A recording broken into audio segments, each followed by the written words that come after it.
Assalamualaikum warahmatullahi wabarakatuh. Perkenalkan, saya Soki Marazan ingin mempresentasikan tentang bab 5 yang dimana membahas tentang pengembangan motivasi dalam aktivitas olahraga. Nah, sebelumnya dalam bab 4 kita mempelajari tentang profil kepribadian dan aktivitas olahraga. Nah, terus selanjutnya di bab 5 saya akan melanjutkan pembahasan ke pengembangan motivasi dalam aktivitas olahraga. Nah, mengapa pembahasan dilanjutkan ke materi motivasi? Nah, alasan utamanya itu karena motivasi merupakan salah satu variasi atau variabel yang sangat menentukan keberhasilan belajar keterampilan gerak dalam penampilan olahraga. Nah, dalam istilah umum, motivasi adalah kemauan untuk melakukan sesuatu. Tanpa kemauan untuk berprestasi, seseorang akan sulit didorong untuk berprestasi. Demikian juga seorang atlet atau siswa yang kurang memiliki kemauan untuk berprestasi, maka tidak akan menunjukkan prestasi belajar atau prestasi olahraga yang tinggi. Nah, motivasi juga adalah proses aktualisasi energi psikologis yang dapat menggerakkan individu untuk beraktivitas. Nah, sekaligus energi psikologis yang dapat menggerakkan individu menjamin keberlangsungan aktivitas tersebut dan juga menentukan arah aktivitas terhadap pencapaian tujuan. Nah, demikian dalam aktivitas proses belajar keterampilan gerak dan penampilan olahraga, motivasi menjadi determinan utama dalam mencapai keberhasilan proses tersebut. Nah, selanjutnya itu ini ada pengertian batasan dan urgensi motivasi. Nah, sebelum membahas lebih lanjut, kita juga perlu ketahui motif. Nah, motivasi, istilah motif menunjukkan kepada sumber pendorong atau penggerak perilaku manusia. Motif adalah energi psikologis yang bersifat abstrak, maksudnya dapat diamati dalam bentuk manifestasi tingkah laku yang ditampilkannya. Nah, adapun motivasi adalah proses aktualisasi dari sumber penggerak atau pendorong tersebut. Nah, motivasi sebagai proses psikologis adalah refleksi kekuatan interaksi antara kognisi, pengalaman, dan kebutuhan.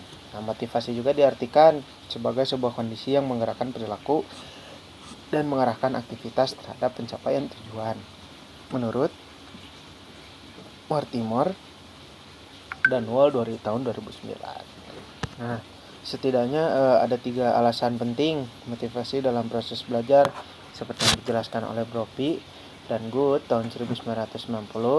Yang pertama itu ada motivasi merupakan generator penggerak internal di dalam diri individu untuk menimbulkan aktivitas. Yang keduanya, motivasi dapat menjamin kelangsungan aktivitas. Yang ketiganya, motivasi berperan dalam menentukan arah aktivitas yang dilakukan terhadap pencapaian tujuan yang telah ditetapkan. Nah, dari sejumlah ahli yang membuat klasifikasi motivasi, pembagian paling populer membagi menjadi 2 bentuk, yaitu motivasi intrinsik dan motivasi ekstrinsik. Selanjutnya ada motivasi berprestasi, merupakan salah satu dari 3 motif sosial yang ditentukan oleh Max Shaland 1953. 2 motif sosial yang lain adalah motivasi kekuasaan, power motivation, dan motivasi keanggotaan atau affiliation motivation. Motivasi berprestasi dalam olahraga sering dipadankan dengan istilah daya saing atau competitiveness. Daya saing diartikan sebagai disposisi beraya sedemikian rupa untuk memperoleh kepuasan ketika dibandingkan dengan standar kesempurnaan. Nah, ada juga beberapa ahli yang telah mengemukakan tentang bagaimana aplikasi dari motivasi berprestasi dalam belajar.